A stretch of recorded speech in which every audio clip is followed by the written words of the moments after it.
Hey guys, how's it going? Welcome back to the What's Up Eddie channel, Divine Therapy Sessions. And of course, I'm the one and only Eddie. So glad to have you guys back. These are my Divine Therapy Sessions. And today I'm finally going to go out with it. I'm going to go hard. So I've been staying away from this subject because a lot of people get turned off by it, man. I don't understand why. You just figure that's where we are as a people. It's really bad, man. It's so bad. And what I'm talking about is God, right? Okay, so just right now, it's been 36 seconds, and most of you have probably already turned off because I said the word God. Now, check this out, you guys. So I'm a spiritual man, right? So and I teach people. So like, I'm a coach, so I may not have the job of being a coach quite yet, right? Because I'm in the making of it. But so I've gone on a journey in my experience with religion, and then, you know, me, how do you say, not wanting to be religious anymore, or being a part of church religion, right? And then going off on my own venture, and you guys know my history, so diving into drugs, alcohol, you name it, everything that the church tells you not to do, right? And I think a lot of us get this perspective wrong. And I know when I teach people now, when I say, okay, so look we all have a different name for God, right? Why is it that if you follow every single freaking culture, we have the same dynamic? Why, like, even if you go more specifics, like if you got like the triad going on, the trifecta, I like to call it, where it's like the God, the Holy Spirit, and the Son, right? And then you have, that goes into each culture, right? The Indian culture has this. It doesn't matter what culture I'm talking about. We all have this in us to worship, right? So this is what I'm trying to say. There is no right or wrong answer if you call God Allah, that's what you call God. Jehovah, God, Yahweh, Ganesh, Shiva, whatever you call God is what you call God, right? Your God is your God. What I'm trying to tell you is this. So I grew up, right? I grew up in a highly strict Christian Protestant life's upbringing, right? And what was taught to me, and what is taught to most of us, is fear, right? When has God ever, do I believe that I feel like God, if he was at one point where you know, he needed to incite fear, it was for reasons, right? Has to be. But if he's a holy God, there's no way that he wants you to live in fear. He wants you to live in love. So in my belief, if he sent a son to come die for us, what does that mean to us, right? He's willing to give his own blood. And I think, okay, so we're going to get deep into this, but check this out, you guys. All I'm trying to tell you is this, is I understand it. I get it. I've been there. I've been abused with religion. I don't agree with a lot of the things that religion does, right? It teaches us to be judgmental. That's what church had taught me to do. And we judge the neighbor instead of what they actually teach us. And that's because what happens when some people get into power and they don't belong there? We see this not just with the church. We see this with our police force. We see this with our military. We see this with the hospitals and doctors. If some people just don't belong with that type of power, it's known. And a lot of us have a bad experience with the church because of what they do. Oh, we don't believe in gays, or we don't believe in this, we don't believe in that, right? I understand and I get it. When the problem is that man is in operation of it, right? So and this is where my subject is going to. A lot of the times I got myself confused with the church and with God, because God has nothing to do with the corruptness of that church. Well, you ask yourself, Eddie, if you really meet people out there who are so argumentative about this, and they're not getting down to the brass tacks of it all. They want to be confrontational because of one reason and one reason only. And it's the reason why I wanted to be confrontational or denounce God before man.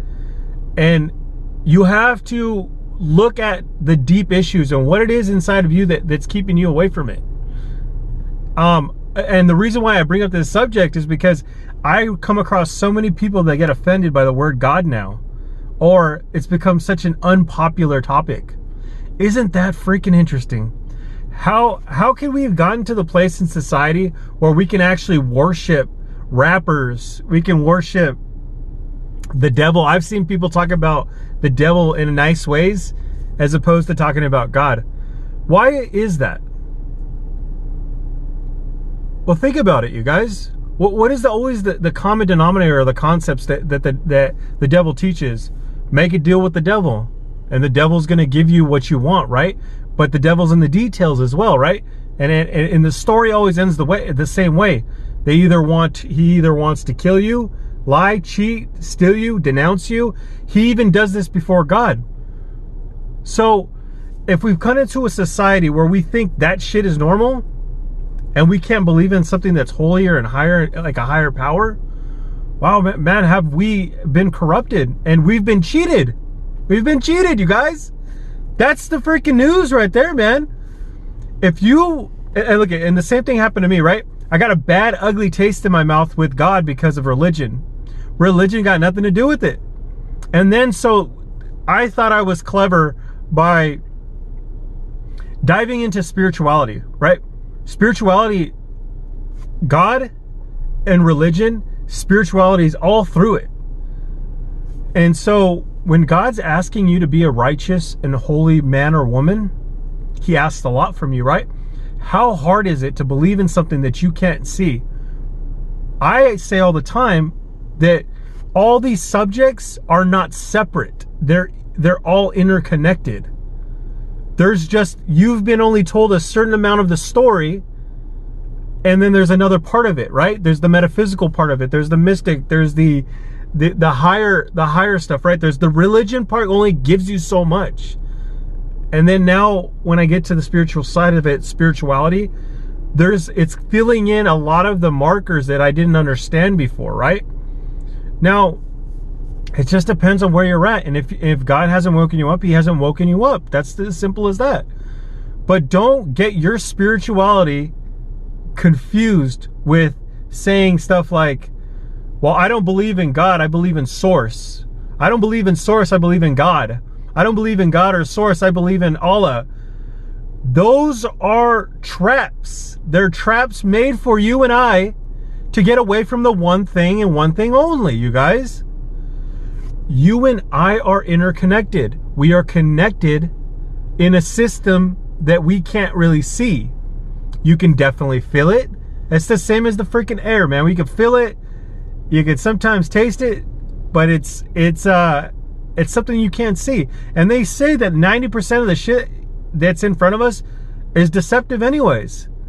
If it's telling us that we are in some type of simulation going on, what if this is your chance, your stage? Because it feels like that to me sometimes, right? Like I'm on the grand stage right now, and what is it the next choices that I'm going to make? And I have two choices.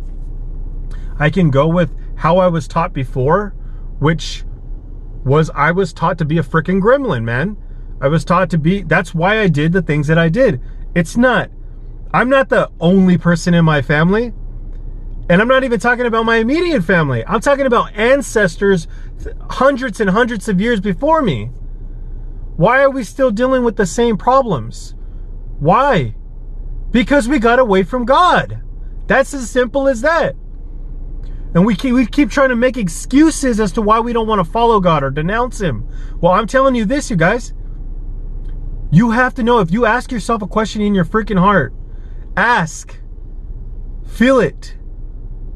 You're not going to see God. If he wants to present himself, he's going to present himself, right? And look, it doesn't matter if you don't see God. Because check it out. At the end of the day, what is it that you're dealing with right now in this process? It's just you and me, right? What you're dealing with in front of you. And we get our problems mixed up and the people who are being bad to us or the people who have been bad to us all jumbled up into this subject matter. And I'm telling you, your freedom lies within your belief and your dedication to Source, God, Allah, Buddha, whoever you're following, right? It all comes from the same source. Everyone keeps saying the same thing, source. So if God is a source, wouldn't it be imperative for you to start following in that to be a better person? Now you have that. That's the one thing that I talk about all the time. How do you behave when nobody's looking? Are you cheating on your chick? Are you cheating on your man? Are you telling lies? Are you spreading gossip? That's why people don't want to go to church, because it shows you, it puts to the forefront how you're acting. And when you're around a community of people, it's hard to act. Especially when that's how people get found out, because they're acting in front of certain people and they're being another way behind their back, behind this community's back, right? Why do we have to do all that stuff, that shit? It doesn't make sense. You're wasting your time, is what I'm saying. You look at, why not dedicate your time and your life into helping another person? I promise you that is God right there.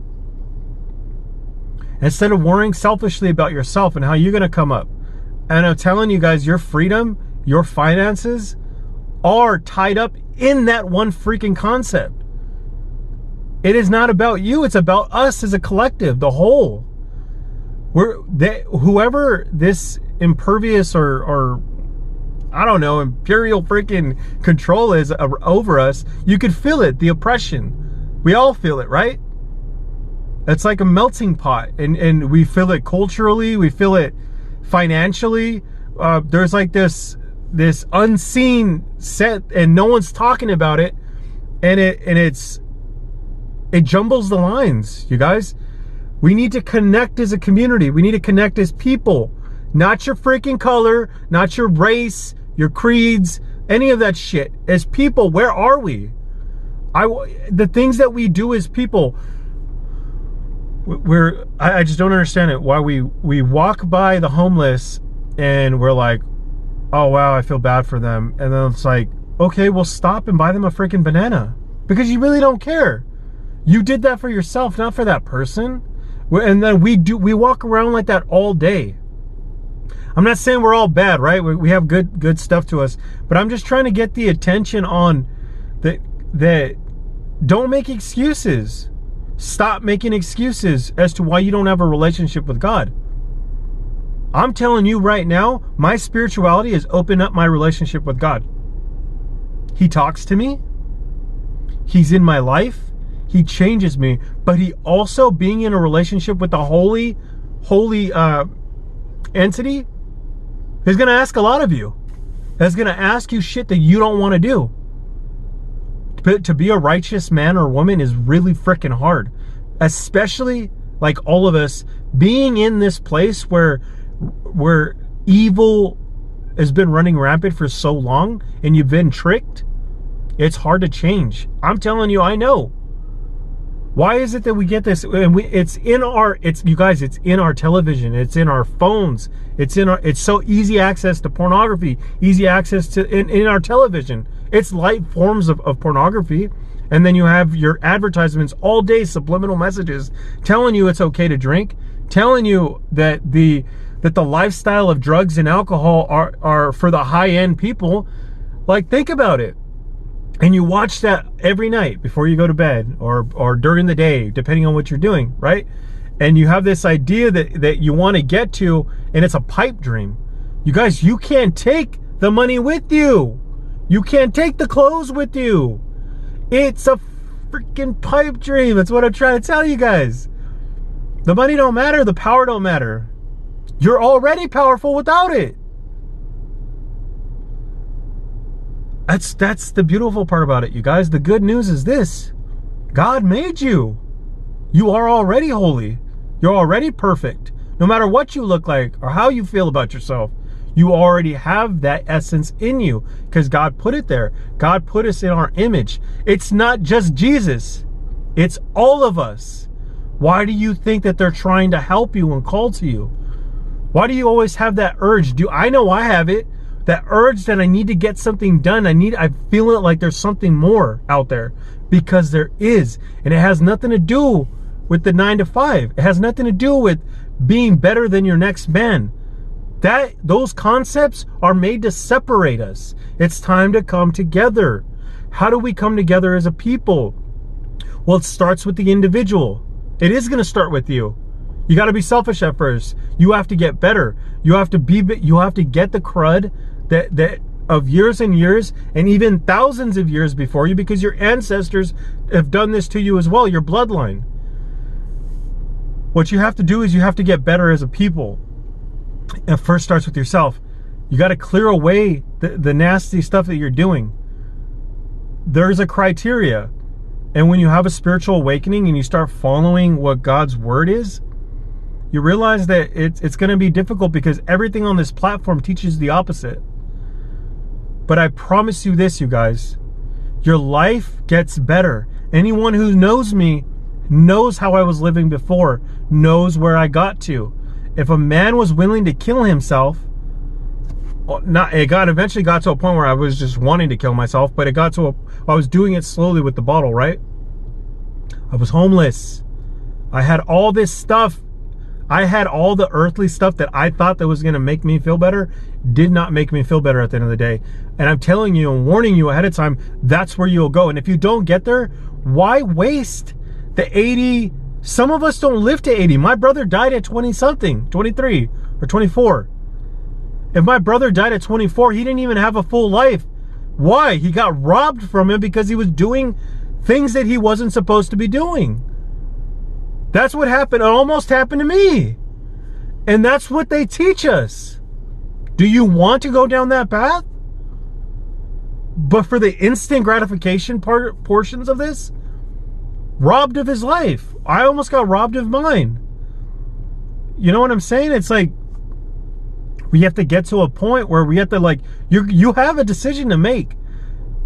I'm telling you, at the end of the day, it's like, and we hear these stupid sayings like YOLO, you only live once. Yeah, you only live once right now, right? And so why would you choose to do whatever you want? And that actually, let me put the air conditioner on. Why would you do the one thing that's going to hurt your soul and hurt other people? Right? Like, what? If you're only going to live once, might as well live it the right way. And we even feel it's in our conscience. A lot of the times when people are living in their dark side, their shadow side, they're living in a way where they're ignoring their own heart space. Think about it. Just start asking yourself questions. What is your desire? Why are you living? What are you living for? Yes, you guys, we have to make money, right? Why not do it with something that you love? And why not do something that you love to help others? Isn't that what the workforce is for anyways? An aid and process for another person. Why don't we change the way we view it in humanity? It doesn't make sense to me if we're making, I'm not saying to take away from anyone's job, right? But think about the concepts in a larger bird's eye view. When we work for a company like a car company or a company that makes toilet paper or something like this, right? Do we need those materials? How did they live back in the day? Right? So we've gotten comfortable to a certain place at this point, right? What I'm saying is humans, we could be something more. It doesn't have to be just one thing, right? That's what I'm saying. You're not identified by one thing. Some people make a whole life on being a firefighter when there was more to it, right? And that's what, when you believe in God and when you open yourself to spirituality and you realize that you're an infinite human being, and that my phone got too hot. Yeah, I got in the mode. What if I told you this, that you are an infinite human being and that God wants the best for you, and that yes, it's hard for us to be in a place where we have to feeling like we have to release our own power to something that we can't see. What better test is that? And I'm telling you guys that, like, I know for where I was and to where I am now, that I know God exists. I've seen the angels, you guys. I've seen this other side, and I'm telling you that it does exist. And if you don't want to believe in the extra or the supernatural, that's okay. But your behavior and the way that you treat other people has to change. It has to start there. If you're doing things for yourself in a selfish manner, in any capacity, you're doing it wrong. But eventually you're going to get taught, because it's going to happen to you, and you're going to keep repeating this vicious cycle. All I've done is stop the cycles. I'm stopping the cycles. And I'm telling you guys, the promise is it gets better. There is infinite. What if I told you that this isn't the last time you'll be on planet Earth, that you're coming back, and everything that you do now is gonna have everything to do what happens to you on the next go around. You and I don't know if that's the case. Why even risk it? You know what I'm saying? And you guys, at the end of the day, being bad to people does not feel good already. You know it. You may be lying to yourself, but you know it doesn't feel good. You don't walk around happy about that. We feel better when we help others. We feel better when we uplift each other. So let's start living in that place. And I'm telling you, your life will change. God will open. It's levels to it. You can't get to the next level until you learn the lessons of where you're at. Most people stop or get stagnant at a certain level. I'm telling you that it's endless. It keeps going. So you are infinite, baby girl, baby boy. Keep going. Keep listening. It's out there. God is out there. I love you guys so much. I'll catch you guys in the next one. I got more to come on this subject. You guys, I know it's hard, and it's hard for me sometimes, and I got to go back to it, and these teachings of these wonderful people that walked planet Earth before, right? Like Buddha, Jesus Christ. They have really good things that they've taught about, and these teachings are endless. They're infinite. They will stand the test of time, because that they're so powerful and impactful. And you guys, there's no difference. You can do the same thing as well. If you decide to start walking your holy, righteous path, I promise you that God will exalt you. But the only way to be exalted is to be humble. Interesting paradox, isn't it? And that's all I ever notice with spirituality, is it's the opposite of what you thought it was. I love you guys. Catch you in the next one. Thumbs up, subscribe. All right, peeps.